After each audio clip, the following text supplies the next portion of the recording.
What's up, everyone? Welcome to this day in Philly sports history for November 2nd, 2024. I'm your host, Jim Montgomery. Welcome to a Saturday edition of the podcast. Lots of big college football games today. Michigan takes on number 1 Oregon. And then, of course, if you are a Penn State fan, huge game for them against Ohio State. Not a lot of games going on in the city today. That's okay, though. College basketball does kick off next week. So Monday, we'll take a look at the Big 5 basketball teams and just where they seem to go. Lots of optimism for the Big 5 schools this year. St. Joe's is looking good. LaSalle's looking to make the next step. Temple should be better. Villanova is kind of in a do-or-die situation for Kyle Neptune. So lots of good storylines for the Big 5. We'll take a look at the schools on Monday, so stay tuned for that. Before we get into today's episode, some quick housekeeping. Be sure to follow me on social media, Jimbo_Mont at Twitter and TikTok, at Philly Jimbo on Instagram. Subscribe to the YouTube channel, Jimbo_Mont, and continue to spread the word. Let's continue to grow this thing. I've been saying it, but the truth of the matter is, if you're enjoying this, likely someone in your circle will as well. Lots of big things on the horizon. Looking forward to the rest of this year and then on into 2025. Like I said, lots of good things happening. Yesterday, we were featured in the On Pattison newsletter. That's a weekly news or a daily newsletter during the week. Hopefully, that's the start of many times we'll be featured in there. They have a section about this day in Philly sports history, and they tend to grab tweets of people who tweet about what happened. So hopefully that means we will continue to be featured in there as well occasionally, and that will also help to grow this thing and get some traffic. So thank you again for all your support. Lots of good things happening for this podcast. We're getting there, and I thank you for it. I mentioned yesterday the Philadelphia Sports Hall of Fame online archives are now up. It's a project that I've been working on. All the information you need is down in the description. Follow that link to the site I created. But the Philadelphia Sports Heritage Collection is now available online. It's just a way for everyone to see all the cool memorabilia and artifacts that the Philadelphia Sports Hall of Fame has. Obviously, there's limited space in the museum, constantly rotating out the exhibits and the displays, but this gives you a chance to look and see what's going on. Future, I'm looking for ways to really spotlight certain players or certain teams or certain eras. So stay tuned for that. We're going to have a lot of fun with that. But that is now live. And if you follow the link in the description, it'll take you right to the website. It explains sort of the collection, the process, and everything like that. But very, very excited to be a part of that. Like I said, it's been, to me, like it is work, and I've been telling you I like to tell the story and the background, but to me it's not work. Like I just kind of mess around in there, look up, I kind of bunch some of the things together based on either player, team, whatever, and just kind of go down rabbit holes, things I normally do anyway for this podcast. So it's a lot of fun trying to tell this backstory to a lot of the things that the Philadelphia Sports Hall of Fame has. So go check that out. It's a easy thing. You can do it right from your phone and just kind of take that trip down Philly sports memory lane. And if you read some of the information in the site, ultimately the goal is to kind of be your one-stop shop for Philly sports history, where you can get the stories, see the artifacts, celebrate the legends, and just really, like I mentioned this yesterday, and I really believe it. We get caught up in how the teams disappoint us, and oftentimes it's overlooked just how rich the sports history is in Philadelphia. So this is just a way to kind of celebrate that, take the trips down Philly sports memory lane, and have a good time with that. I always tell you, I like to get the information right. I received some bad information on Halloween. I don't know whether the person I was talking to's phone was stuck in a different time zone. No clue where the Eagles game starting at 5 o'clock came from. That's a 4:05 start. Sorry. Sometimes I get faulty information. I did not fact check. That's on me. but I always like to make sure the facts are straight.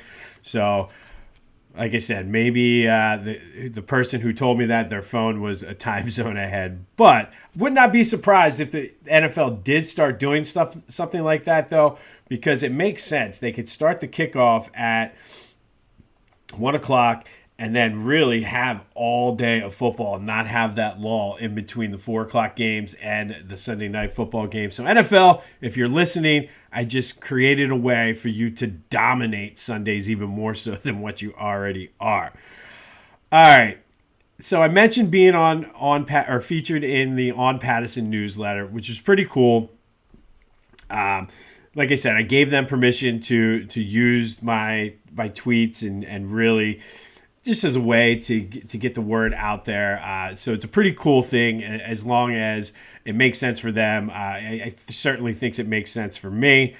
But I have to bring something else up. And I've talked about this before. And every time it happens, I feel as though it's becoming more and more blatantly obvious.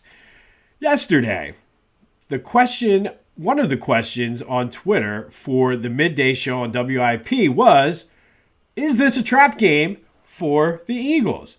Now, I know it has the makings and the setups for a trap game. But let's recap yesterday's question of the day for this day in Philly sports history, which came out long before the WIP midday show came out. I asked you, is Sunday a trap game for the Eagles? See where I'm going with this? 64% of you said no. I tend to agree, though. It does, because it's coming off a big win. You're going into 2 straight division games. It has all of the characteristics of a trap game. But for me, I think the way this team has been playing, I think they're going to be okay.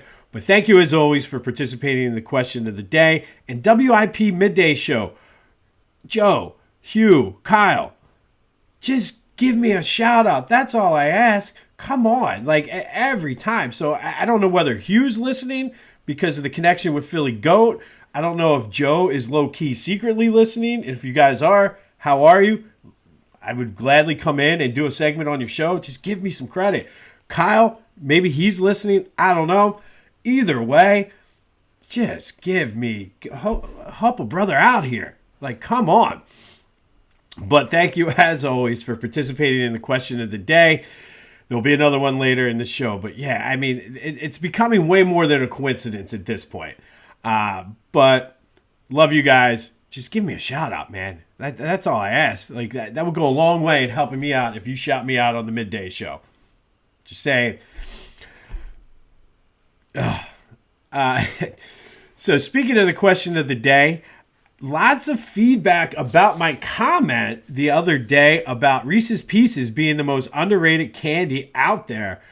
Lots of people either are strongly in favor of that or called me an idiot and dead set against it. And those who support that, I stand by that. Reese's Pieces is the most underrated Halloween candy. So much so that before we went out trick-or-treating, I took all the bags of Reese's Pieces out of our candy bowl and kept them aside for myself because, like I said, it's the best candy out there. It's excellent if you mix it in with vanilla ice cream. If you go to Dairy Queen or whatever the local ice cream shop is, the Blizzard or whatever they call their Blizzard or Flurry, whatever, nothing beats a Reese's Pieces Blizzard. Nothing beats just opening up a little pack of the Reese's Pieces and popping them back. And for those of you who said, no, you're wrong, Reese's Pieces are terrible and they're not the most underrated candy, sorry, but you're just wrong. But you can always let me know your thoughts on that on the Back to the Future voice and text line. I've been eating way too many Reese's Pieces the past 2 days, so if there is such a thing as eating too many Reese's Pieces. Anyway, be sure to go check out my boys on the Clashing Conferences podcast. That's available wherever you get your podcasts, as well as on YouTube. New football episode drop, Halloween special for that. The season finale of baseball dropped yesterday. Made a little appearance on that. Had some fun with those guys, so go check that out. And then the college sports is kicking off soon. They're going to kind of wrap up the college football season, go right into college basketball, have some new guys coming in on that. Always a good time hanging out with those guys. They're doing some great things over there. And Steven, the content manager over there, has done a phenomenal job. Good friend of mine. We kind of bounce ideas and talk back and forth every couple weeks. So go check them out. They're doing some great things over there, and you will not be disappointed. And then go to Philly Goat. I was just talking about it. Trick-or-treating, that cooler backpack would have been perfect. Today is the perfect day to go buy the cooler backpack that they partnered with Varsity Coolers on.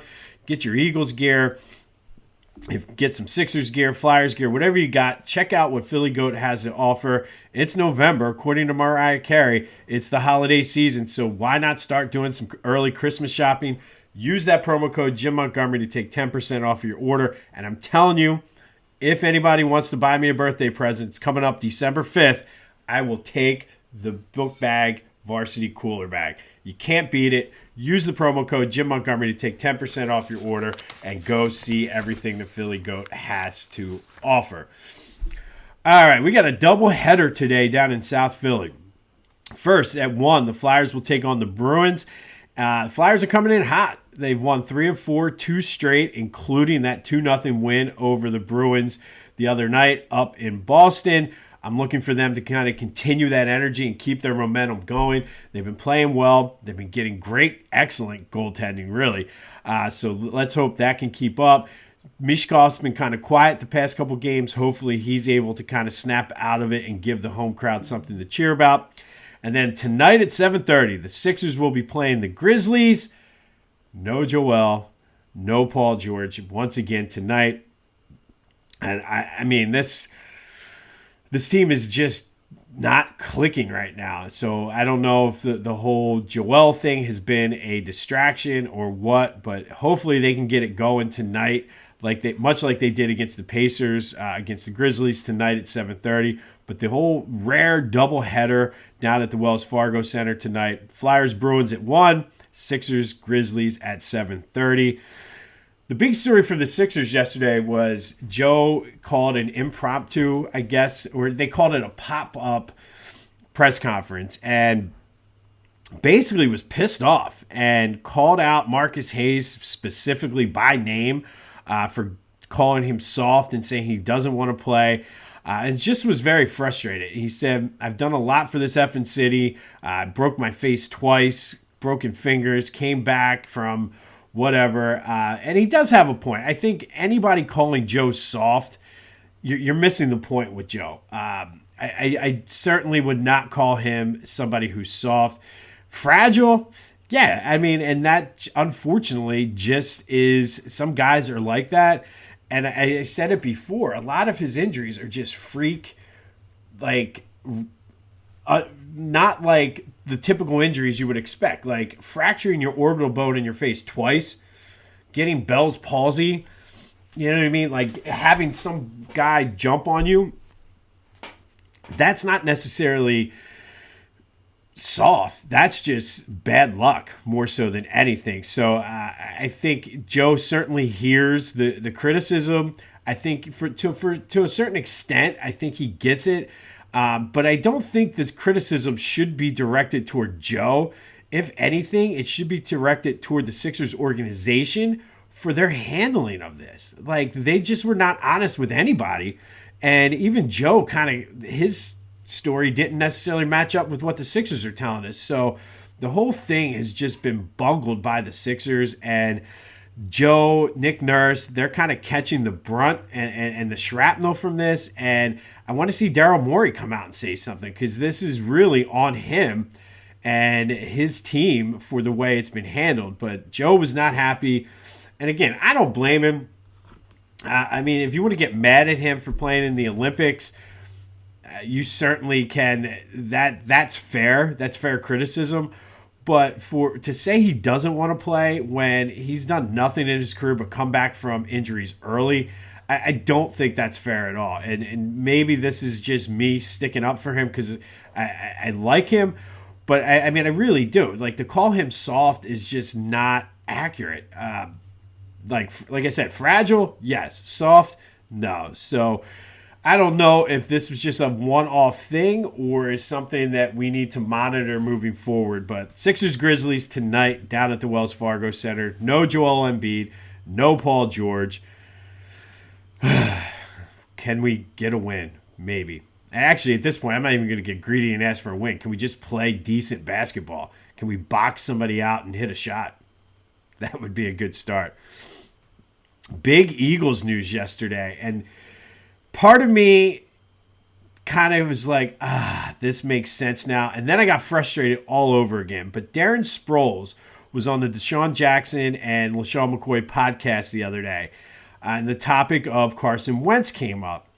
And Sproles basically pulled back the curtain and really gave a glimpse into what was going on near the end of Carson Wentz's career.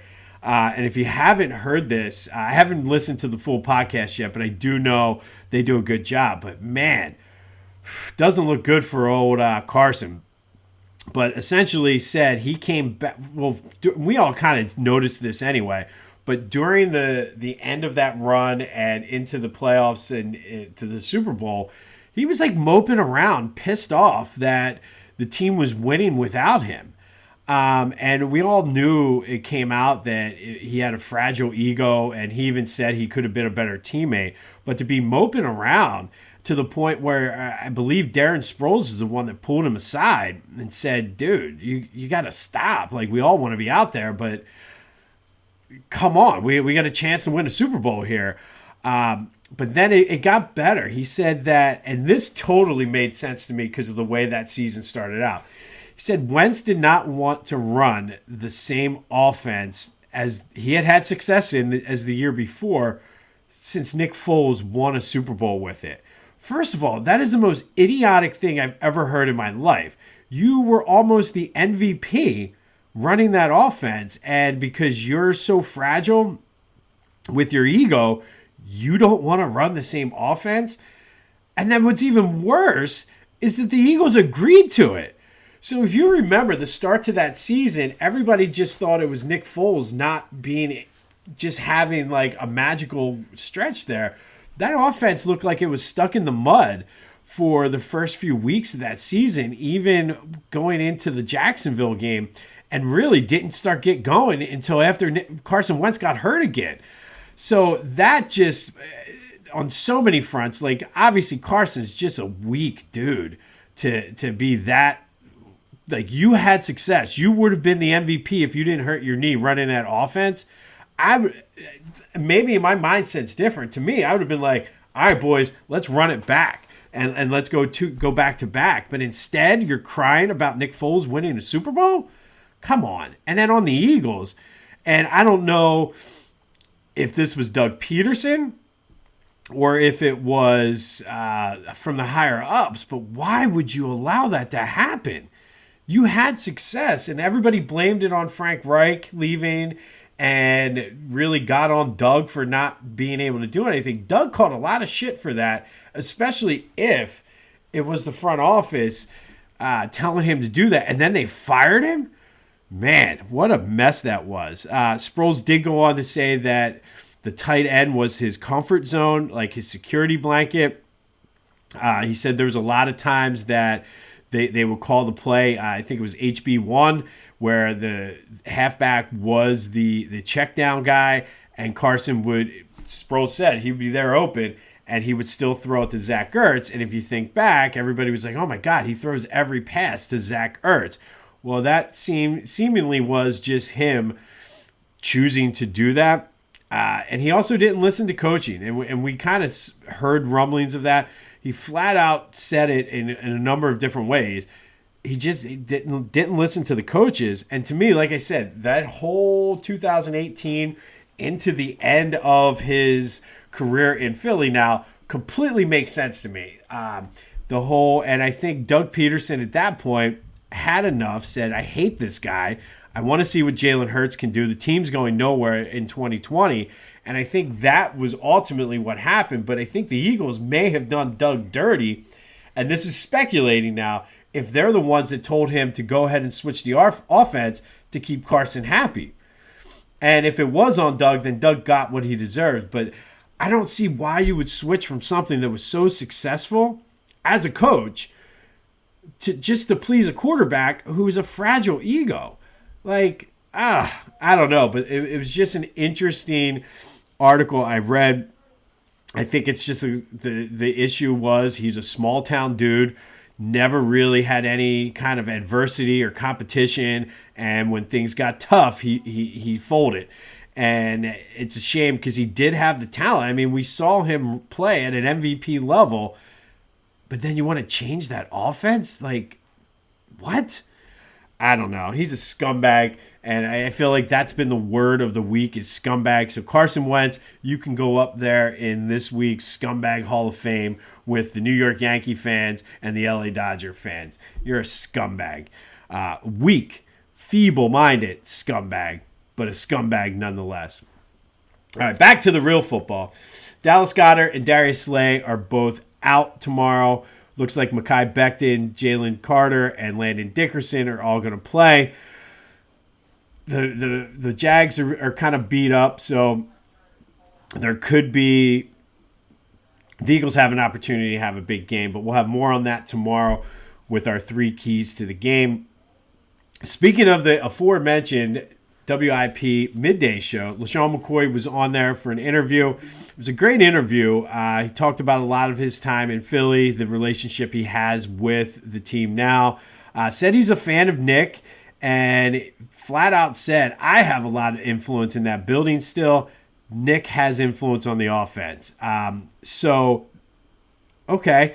And I'm okay with that. And I will admit I was very tough on him a few weeks ago. I said I was done with him. A lot of their lack of fast starts, lack of energy, not being prepared for games, it fell on him. So if what LaShawn is saying is true, do we owe Nick more credit for this 3-game winning streak? That is the question of the day. 267-495-8531. That's a Back to the Future voice and text line. But should Nick Sirianni get credit for this 3-game winning streak? He was blamed for the early season stuff. I think fair is fair, especially if what LaShawn McCoy said was true, that he still has a major influence in that offense. Should we be giving Nick credit? I think even if he doesn't have influence in the offense, should we give Nick credit for this winning streak? I mean, we blamed him, and I know that kind of goes with the job of an NFL head coach. But let me know your thoughts. 267-495-8531. That'll get you into the Back to the Future voice and text line. But the LaShawn McCoy interview was good, and he's good on TV. I think he's on Fox Sports. I think he does a good job, and like I mentioned, his podcast with Deshaun Jackson is good as well. Some Phillies news. Scott Kingery was traded to the Angels. It just seemed like no matter how well he played in AAA, they weren't going to bring him back up. So maybe give somebody else a chance. And would not be surprised to see him excel out there, though. But Scott Kingery to the Angels. Still lots of rumors about free agents going on with the Phillies. And as the hot stove starts heating up, we'll have you covered here on This Day in Philly Sports History. All right, today we are going to go back to 1990.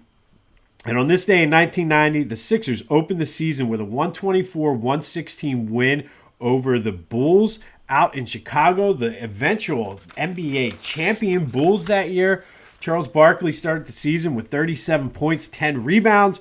Johnny Dawkins added 25 points and 11 assists. Jordan was Jordan, 34 points, 7 assists, 7 steals. But the story of the day was coming off the bench for the Sixers that day and playing 20 minutes was Manute Bol, who stood 7'7". He had 4 rebounds, 4 blocks, and he was acquired that offseason via trade. And once he checked into the game, he became the tallest player to ever play for the Philadelphia 76ers at 7'7". To this day, he is the tallest to ever play in the NBA. He is tied with George Muresan. Remember him? He had some good commercials back in the day. But George Muresan and Manute Bol, both 7'7", are the tallest players to ever play in the NBA. And Manute Bol made his Sixers debut on this day back in 1990, becoming the tallest player in Sixers history. You might remember Manute Bol once hit 7 3-pointers in a game. just little tidbit there. But on this day, back in 1990, Sixers beat the Bulls 124-116 to open the season. Charles Barkley with 37 points, 10 assists, but Manute Bol made his Sixers debut, becoming the tallest player in Sixers history. Rest in peace, Manute, but he was always, for some reason, was one of my favorite players. I don't know why I liked Manute Bol so much. He seemed like a likable guy, too. But Manute Bol made his Sixers debut on this day in 1990. Finally, today, our 2024 Philadelphia Sports Hall of Fame inductee spotlight is on Joan Moore-Gnat. And she is a gymnastics. She's a gymnast. She's a Philly native and Girls High graduate. She's a four-time, and she did this 4 straight years, U.S. all-around champion. She's won 6 national titles, the all-around, on the vault, the floor, and the balance beam. She won the AAU all-around championship in 1973, the 1974 AAU all-around uneven bar and floor exercise champion. Her 10 national titles is 3rd all-time in United States gymnastics history. She was the United States Gymnast of the Year in 1974. She also competed in the 1972 Olympics, where she finished 4th on the team competition, 21st in the all-around. She's a 1994 inductee into the USA Gymnastics Hall of Fame. And after retiring, she did some coaching and then served 11 years on the U.S. Gymnastics Federation Board of Directors. And on November 7th, Joan will take her spot among the greatest athletes in Philadelphia sports history when she is inducted into the Philadelphia Sports Hall of Fame 2024 induction class. But Joan Moore-Gnat Gymnastics is today's 2024 Philadelphia Sports Hall of Fame induction spotlight. As I mentioned, if you want more information on the Philadelphia Sports Hall of Fame, there's a link in the description. The Heritage Collection, the online auction item or online archive items are up. Go check that out. But shout out to you, Joan Moore-Gnat, today's Philadelphia Sports Hall of Fame inductee spotlight. One of the best to ever do it, and really set the tone for the gymnastics stars of the 80s, 90s, and today. So Joan Moore, Philly's own, shout out to you. On this day in 1990, Sixers beat the Bulls 124-116. Manute Bol making his debut, becoming the tallest player to ever play for the Sixers, and to this day, still the tallest, one of the two tallest players to ever play in the NBA. Let me know your thoughts on Nick. Should we give him credit for this 3-game winning streak? 267-495-8531. That's the Back to the Future voice and text line. Get that. Anything else Philly sports related off your chest. Want to rip me for my candy choices? All of that is fair game. But we have a doubleheader down in South Philly. Flyers, Bruins at 1. Sixers, Grizzlies at 7:30. We'll have more on the Eagles tomorrow, including our 3 keys to the game. I would love to know your thoughts on Carson Wentz as well. That's all good fodder for the Back to the Future voice and text line. This has been This Day in Philly Sports History for November 2nd, 2024. My name is Jim Montgomery. Go have yourselves a Saturday, and until next time, I'll see you when I see you.